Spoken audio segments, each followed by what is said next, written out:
Salut à tous, aujourd'hui émission spéciale pour revenir sur l'allocution d'Emmanuel Macron lundi soir. On parlera des décisions prises et c'est avec Lucas, on envoie le générique et c'est parti.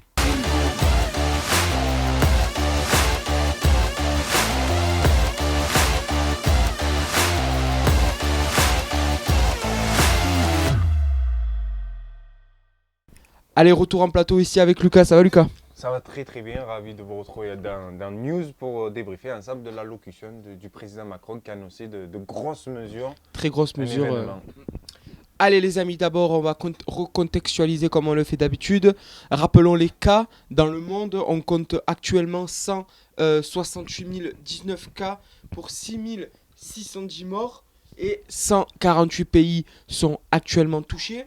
En France, bien entendu, c'est le sixième foyer du monde et Ouais. c'est le troisième foyer européen. On compte 6 633 cas pour 148 décès. Et en Italie, c'est le foyer principal du coronavirus avec 24 747 cas pour 2000 morts. Ouais, c'est ça. On a atteint les 2000 morts. Alors, on va rentrer tout de suite dans le vif du sujet. On va résumer un peu l'allocution d'Emmanuel Macron avec les mesures que le président a prises. Tout d'abord, les déplacements non essentiels interdits dès mardi midi et ce jusqu'à 15 jours. Et le président l'a répété, renouvelable. C'est ça, Si, minimum. voilà, 15 jours. minimum 15 jours. Toute infraction aux règles de déplacement sera sanctionnée d'une amende allant de 30 à 130 euros, de 38 euros à 130 euros. Ouais, Donc c'est ça, ça. c'est le ministre de l'Intérieur qui l'a annoncé via Hier une soir, conférence ouais. de presse. À l'issue de l'allocution. Exactement. Le second tour qui est reporté Fallait des s'y élections attendre. municipales. Il fallait s'y attendre, mais le premier tour est maintenu. Il a pas parlé du premier tour, C'est un donc peu ça, bizarre, mais c'est anticonstitutionnel, il faut se le rappeler, parce que si on annule un deuxième tour, il faut que le premier tour soit annulé. Juste ceux c'est ce qui ont qu'on été disait. élus, voilà, donc c'est anticonstitutionnel, mais c'est le président, on ne peut rien faire. Une pause dans la politique, voilà, c'est une véritable pause dans la politique d'Emmanuel Macron, une pause dans le quinquennat parce que toutes les réformes sont en stand-by et ça c'est le chef de l'État qui l'a assuré, notamment la fameuse réforme des retraites Ouais. que tout le monde, que tout le monde en a parlé, Conteste. voilà, contexte exactement.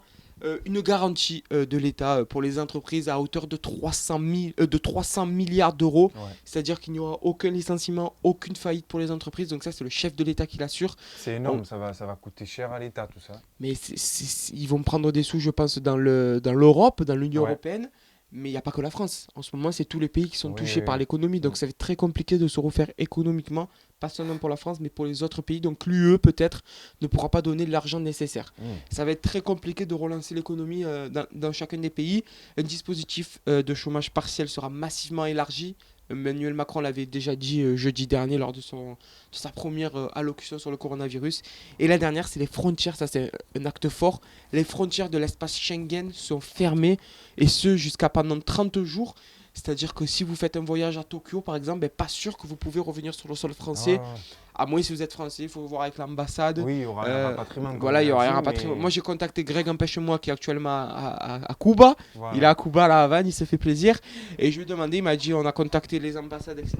Et il n'y a aucun problème. Donc espérons que les Français puissent revenir tranquillement dans leur Ouais. dans leur pays natal. Allez, on va passer au premier sujet de cette émission. Lucas, c'est une phrase que le président de la République a répétée 6 fois. Nous sommes en guerre. C'est une phrase très symbolique, je vais te laisser un peu la parole. Donc les mots utilisés par Emmanuel Macron ont-ils été à la hauteur de la gravité du virus? Oui, ils ont été largement à la hauteur. Il faut savoir que hier soir, durant près, je sais pas combien ça a duré, 21 minutes. voilà, plus de 20 minutes. Je pense qu'Emmanuel Macron, il a été à la hauteur de son poste de président. Il a quand même annoncé des mesures fortes, confinement qu'il n'a pas employé. Il n'a pas employé le mot confinement, c'est pour C'est ça ça. que je te pose la question, est-ce que les mots employés par Emmanuel Macron ont-ils été à la hauteur? Parce qu'on sait que les Français sont indisciplinés. On a vu beaucoup de Parisiens, de Marseillais qui étaient dans la rue dimanche. Donc on sait que les Italiens, ils n'ont pas entendu la règle stricte du confinement, mais se sont mis eux tout seuls, Ouais, c'est on ça. va dire, chez eux, cloîtrés. Les Espagnols, ils ont pris une décision forte. Le Premier ministre espagnol a dit, voilà, vous restez chez vous. Et juste, c'est le confinement, il a dit, on est en quarantaine, c'est le confinement. Vous restez chez vous seulement pour faire vos courses ou par moyens essentiels. Mais là, le président de la République n'a pas employé le mot confinement, tandis que Christophe Castaner, lui, l'a employé. Je pense qu'Emmanuel Macron a souhaité apaiser pour pas déjà que les gens s'excitent, on va dire, dans les supermarchés, etc. Il a préféré tempérer les choses et dire, voilà, malgré tout, j'emploie pas le mot confinement, mais ils ont très bien compris qu'il va falloir rester chez soi pendant 15 jours minimum. Là, on assiste quand même à un événement. La France est à l'arrêt, le monde est à l'arrêt. 15 jours, personnellement, c'est énorme. Je crois que l'Italie, c'est même plus que 15 jours, il me semble que c'est 45 jours de confinement. Tu as raison. Et là, 15 jours à partir de midi, parce que là, il est à peu près 9h30 à l'heure où on tourne. À midi, je rentre chez moi, je bouge plus. Et on pourra même plus tourner, je pense, à moins que les journalistes peuvent. Il faudra justifier tout ça. Voilà, Et mais on vous sur le tiendra au site, courant, sur le site du gouvernement, voilà, faudra... il y a Ouais. une attestation que vous voyez tout de suite à l'écran, une attestation que le gouvernement a rendue obligatoire pour tout déplacement. Allez, avant de poursuivre, Lucas, nous allons rentrer en contact avec Gérald Kirzek, médecin urgentiste et consultant pour le groupe TF1 et LCI. Ouais. Bonjour Gérald. Alors Gérald, expliquez-nous déjà, vous, comment ça se déroule dans les urgences de Paris. À Paris, il n'y a pas de débordement. Le seul débordement, c'est les débordements au SAMU où les gens appellent parce qu'ils sont pris dans une panique. Donc on est plus dans une crise liée à l'angoisse, d'anticipation, plutôt que par une réalité des symptômes. Là où ça devient tendu, c'est sur les services de réanimation. Et il va falloir donc mettre en œuvre un certain nombre de mesures pour libérer des lits de réanimation, prendre des gens en hospitalisation avec de l'oxygène ailleurs que dans les services de réa pour les patients qui ne sont pas encore très graves. Mais pour l'instant, on est dans une logique de préparation. Je vais laisser la parole à Lucas pour vous poser une question. Docteur Kerzek, bonjour. Vous attendez-vous à ce que le coronavirus prenne autant d'ampleur? Non, clairement, on a sous-estimé, bien sûr, mais tout le monde a sous-estimé. C'est-à-dire que on a sous-estimé parce qu'on s'est fait avoir par la notion que 99% des malades guérissent. Et on se dit 1% des malades ont des complications. Le problème, c'est que 1% avec un virus extrêmement contagieux, eh bien, 1% avec 15 millions de Français qui seraient atteints, ça fait 150 000 places de réanimation. Et donc, 1%, c'est rien en pourcentage, mais c'est énorme en termes de nombre. Et donc, on s'est fait avoir par la loi des grands nombres, quoi, pour faire simple. Alors, docteur, on entend souvent parler que le coronavirus ressemble à la grippe, que c'est un virus similaire. Mais quelles sont les différences entre la grippe et le coronavirus pour que nos internautes puissent comprendre? En symptômes, il n'y a pas de différence. En virulence, je pense qu'il y a peu de différence. En revanche, il y a une énorme contagiosité du coronavirus. Et c'est ça le problème. Docteur, que faire si l'on craint d'être contaminé? Il faut se protéger, et pour se protéger, c'est les mesures barrières pour tous. Alors c'est ça qui est difficile à faire comprendre aux gens, c'est que les gens disent « Ah, mais à 99% on guérit, donc ils ne se sentent pas concernés ». Et donc le gouvernement a été obligé, parce qu'ils ne se sentaient pas concernés, de passer à l'autre étape qui est faire peur aux gens en leur expliquant que c'est quelque chose de grave par le nombre de personnes qui seraient contaminées, par la sous-capacité de notre système hospitalier, et donc d'où toutes ces mesures barrières répétées en boucle, et maintenant de confinement, parce que d'arrêter la circulation, c'est d'arrêter les contacts entre individus. Et c'est ça qui casse la chaîne de contamination. Alors c'est une question qui revient souvent, on parle du masque FFP2, on parle du masque chirurgical, mais docteur, est-ce que le masque est efficace pour tout le monde ou est-ce que c'est efficace pour les personnes seulement malades pour empêcher de contaminer? Expliquez-nous un peu, éclairez-nous sur tout ça. Non, ça ne sert à rien. Le port des gants, ça ne sert à rien, le port du masque, ça ne sert à rien, ça sert pour les soignants. Les autres, quand on n'est pas malade, on se confine chez soi, on ne sort pas, on évite les contacts avec les autres, et quand on est malade, on met un masque. Mais uniquement quand on est malade. Alors on a eu des questions de quelques internautes qui sont revenus souvent. Une question de Nicolas Bontron, étudiant. Est-ce que le virus est-il dangereux pour les personnes jeunes, s'il vous plaît? Oui, il peut être dangereux pour les jeunes. C'est-à-dire qu'on a cru là aussi, et ça fait partie des choses qui nous ont induit en erreur. C'est-à-dire qu'on croyait que c'était un virus qui touchait que les personnes âgées. Oui, il touche les personnes âgées, mais il touche aussi des jeunes. Et notamment des jeunes qui auraient pris des anti-inflammatoires non stéroïdiens ou de la cortisone. On s'est aperçu que particulièrement la combinaison des deux pouvait avoir des effets chez les jeunes. Et donc oui, ça concerne tout le monde. Et en termes pédagogiques, c'est important que les gens comprennent que ça concerne tout le monde. Une question de Bastien Constant, également étudiant habitant à La Ciotat. Quels sont les risques de mortalité pour les personnes comprises entre 30 et 60 ans? les risques de mortalité, ils sont beaucoup plus faibles qu'après 60 ans, mais 50% des gens qui sont en réanimation ont moins de 60 ans. Donc on n'a pas encore la mortalité parce que les gens ils sont encore en réanimation entre la vie et la mort, on les a pas encore. Mais la mortalité, elle est relativement faible, hein, elle est de moins de 5% sur les études. Merci beaucoup Gérald Kierzek d'avoir été Merci. avec nous. Alors Lucas, on va revenir sur Ouais. le sujet principal, le coronavirus et l'allocution d'Emmanuel Macron. Une phrase aussi a été répétée par le chef de l'État, je demande de rester chez vous. Donc est-ce que c'est une phrase qui fait prendre conscience vraiment de la gravité du virus en France et que les Français doivent comprendre que voilà, pendant 15 jours, ils doivent se cloîtrer chez eux et pas bouger? Oui, il a voulu faire comprendre clairement qu'il faut rester chez soi. Là, ce sont que des paroles, c'est-à-dire, voilà, c'est juste, il prévient, il faut rester chez vous pour empêcher la propagation de cette pandémie. À la suite de cette allocution, comme tu le disais, il y a eu des mesures encore plus fortes, celle de la sanction, On en parlera d'ailleurs tout à l'heure. qui vient du ministre de l'Intérieur, Christophe Castaner. Pour revenir à une autre phrase, c'est nous sommes en guerre. Alors dès que j'ai entendu ça, j'ai eu un peu peur. J'ai dit nous sommes en guerre avec qui? Je ne savais pas. Non, c'est une guerre sanitaire, il faut le comprendre. Et on est tous touchés et il faut combattre cette pandémie qui touche tout le monde. Alors reprenons des phrases d'Emmanuel Macron, j'en ai retenu deux principalement. Vous devez prendre vos responsabilités, donc vraiment c'est le chef de l'État qui demande aux Français. Et également, si vous voulez nous aider, il faut rester chez vous. On voit que le président hier a eu un ton solennel, a eu un ton froid, il était froid dans ses propos, il n'a pas souri, il était dans un visage, on le voyait Moi je l'ai vu inquiet, personnellement. Donc Lucas, est-ce que hier le président a pris sa place de père de la nation? Parce que comme tu l'as dit tout à l'heure, ben voilà, nous sommes en guerre. Il nous a parlé un peu comme entre guillemets des enfants. Nous sommes en guerre contre un petit microbe. Il a dit, Ouais. nous ne sommes pas en guerre contre des armes. Donc c'est une guerre sanitaire. C'est important de le rappeler. Donc est-ce que hier le président a-t-il pris sa place de père de la nation? Oui, comme je te le disais, il a été à la hauteur de ce poste de président. Il a vraiment porté sur ses épaules, je ne sais pas si on peut dire la responsabilité, mais en tout cas, il a fait comprendre aux Français qu'il fallait prendre au sérieux cette pandémie et qu'il fallait rester chez soi. Euh, Maintenant, c'est très bien ce qu'il fait, personnellement, c'est très bien ce qu'il fait de prendre la parole publiquement à travers les médias et de parler face aux Français, face caméra, puisque souvent les informations sont reprises par les Attention aux médias. fake news aussi.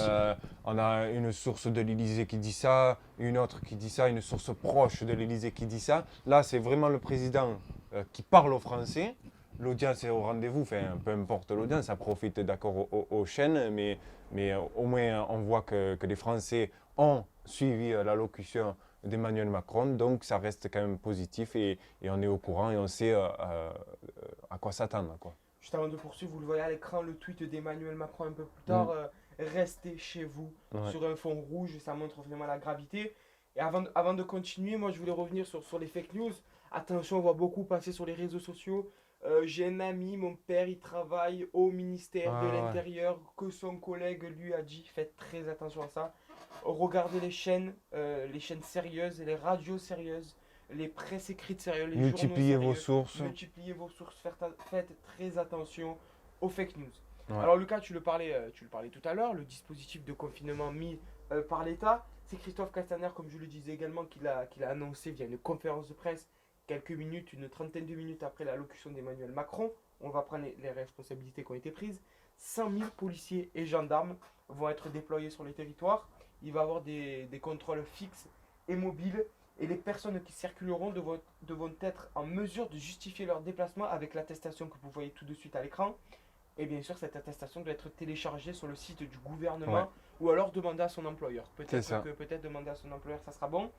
Donc, est-ce des mesures sérieuses prises par le Premier ministre et par bien sûr le ministre de la Santé également? Oui, ce sont des mesures très sérieuses qu'il faut mettre en place. Il ne suffit pas de prévenir. Comme je disais, Emmanuel Macron, il ne peut pas se contenter de prévenir à travers un écran. Voilà, il faut rester chez vous. Les gens, surtout en France, ils ne respectent pas tellement. Là, c'est des mesures fortes, concrètes. Voilà, si vous sortez et que vous n'avez pas l'autorisation, vous risquez ça, ça et ça. C'est très clair. Maintenant, c'est vrai que Ça fait peur. non, ça met en place quand même des mesures, des moyens humains forts, moyens financiers, mais moyens humains. Les gendarmes ont été déployés. l'armée On peut-être. parle de l'armée également, les policiers bien évidemment. Ce matin j'écoutais la radio et un gendarme nous disait il était déjà en place, il était 6 heures du matin, il est déjà en place Pour pour, être sur les postes mobiles ou fixes et pour contrôler toute personne voilà, qui se verrait sortir de chez soi. exactement, après la mise en place de ce dispositif, pardon. Alors Lucas, avant de te poser une autre question, moi j'aimerais te faire réagir sur les mesures prises. Donc c'est des amendes allant de 30 à Ouais. 38 euros à 130 euros. Je prends l'exemple de l'Italie également parce que c'est un des premiers pays européens qui a mis le pays en quarantaine. 200 euros d'amende plus 4 ans d'emprisonnement ferme. Ça c'est l'Italie. Ça, c'est l'Italie. Ok. Voilà, l'Italie a pris des mesures vraiment très fermes. On risque jusqu'à 206 euros d'amende et 4 ans de prison ferme.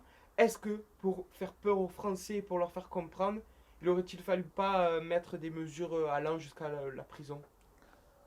En France, on a un peu peur d'être toujours parce qu'il y a le droit qui marche, le droit de ci, le droit de là. Donc c'est pas pareil. Mais enfin, si avec ces mesures-là annoncées par le ministre de l'Intérieur, les Français respectent, jusque-là, ça ira. Mais c'est vrai, comme tu disais, si c'est le bordel dans les rues, à Marseille, on connaît un peu, si ça respecte rien, là, c'est vrai il faudrait pas lésigner sur les efforts et employer les termes forts et mettre en place des vraies mesures et plus fortes. Ouais. Alors on a vu des images, après on ne sait pas si c'est vrai ou si c'est faux, des images de l'armée déployée déjà sur le territoire avec des véhicules. Est-ce qu'il faut mettre l'armée sur le territoire pour rétablir un système de paix, un système d'ordre vraiment important en France?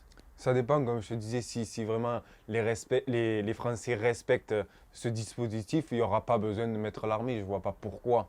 Maintenant, oui, c'est comme si c'est le bordel dans toute la France, c'est n'importe quoi. Il va falloir faire intervenir l'armée. Mais après, c'est spécial aussi. On a du mal à faire intervenir l'armée. Il n'y a plus d'armée en France. Très compliqué parce qu'ils sont sur l'opération Barkhane, C'est ça. notamment au Mali et pour lutter contre Daesh. Alors Lucas, dernière partie de cette émission, on en parlait tout à l'heure avec le docteur Gérard de Kirzek. Ouais. C'est le milieu hospitalier parce qu'on sait qu'il va y avoir de nombreux problèmes. Moi, j'ai une source très proche à la Timone à Marseille qui m'a fait parvenir que voilà, ils vont être en danger. Sincèrement, il y a des cas qui se multiplient. Donc le pic de l'épidémie normalement devrait être atteint prochainement, en fin de semaine. Tout ça, c'est bien sûr des suppositions des scientifiques. Les lits de réanimation vont manquer. On a vu j'ai vu des reportages dans des hôpitaux en Alsace surtout, où ils nous disaient que les lits vont bien évidemment manquer. Et c'est pour ça qu'il va y avoir l'armée sanitaire, je ne sais Ouais, pas comment on c'est appelle ça. ça, voilà, qui vont être déployés sur place dans des hôpitaux de campagne. Et le manque de masques, comme nous l'a dit d'ailleurs Gérald de Kerzek, le manque de masques pour les infirmiers, pour les docteurs. Alors comment pour toi les hôpitaux vont pouvoir lutter contre cette crise sanitaire et surtout comment ils vont pouvoir survivre? Ben, Emmanuel Macron a annoncé hier soir que la priorité c'était les hôpitaux. Il a parlé des masques, comme tu disais, les masques seront dédiés rien qu'aux hôpitaux dans un premier temps. Maintenant, comment ils vont pouvoir survivre? Ça c'est difficile déjà qu'on connaît que les hôpitaux publics comment dire, travaillent dans des conditions parfois déplorables. On les a vus d'ailleurs Là, dans la rue pendant les réformes de C'est retraite. ça. Et là, en temps de crise, travailler comme dans des conditions pareilles, on a vu quelques vidéos où le personnel hospitalier travaillait avec du matériel non conforme. Donc là, il va falloir vraiment mettre en place du matériel conforme justement comment dire, pour prendre les patients dans des conditions dignes, et les patients notamment atteints du coronavirus. Lucas, pourquoi il manque-t-il des masques, des gants? On a vu que les infirmières et les infirmiers étaient révoltés parce qu'il manquait des masques, des gants pour eux. Alors, est-ce que la France n'a pas anticipé ce genre d'épidémie, voire de pandémie? Je sais Ou pas. alors c'est compliqué à anticiper aussi. Ouais, je ne saurais pas te dire s'ils ont su ou pas anticiper. En tout cas, on voit qu'ils n'ont pas su anticiper. Enfin, puisqu'il y a eu, il y a eu dans les pharmacies, il y a eu le stock vidé, quoi. Ah oui, oui. Les gens, Ouais, se le sont stock, les gens se sont précipités dans les pharmacies pour acheter le gel. pénurie. Voilà, la pénurie, pardon. Les gels hydroalcooliques et les masques. Donc maintenant, il y en a plus. C'est difficile d'en trouver. Maintenant, Mais pour le milieu hospitalier, c'est pas grave qu'il manque. ah oui, ce que je te disais, c'est très très grave. Déjà, en temps normal, ils ont du mal à faire leur travail dans des conditions dignes dans tous les hôpitaux publics. Et là, en temps de crise, travailler dans des conditions normales, c'est difficile. Hein, et ils font ce qu'ils peuvent, ils font avec les moyens qu'ils ont. Donc, il faudra voir. Heureusement qu'ils sont là quand même. On essaiera de vous tenir au courant, bien entendu. On ne sait pas si on pourra tourner Ouais. encore. Hein. Voilà, on espère en tout cas. On vous espère- tiendra au courant on espère tourner, mais sur les réseaux quand même, avec des posts. voilà, rappelons que vous pouvez nous suivre sur Twitter. Hein, Et Insta. important. Et Insta important parce que voilà, on est très actifs, on vous donne les résultats. Par exemple, des municipales à Marseille, on vous a donné. On a été les premiers, je pense, à donner les résultats heure par heure, minute par minute. Lucas, merci d'avoir été avec nous. Merci à toi, une belle émission encore une fois et on se donne rendez-vous très prochainement sur News. Merci. Allez, merci à vous et n'oubliez pas de partager également, de laisser vos commentaires et espérons que tous les intervenants qu'on essaie d'avoir vous plaisent. Allez, merci à tous, ciao. Merci, ciao ciao.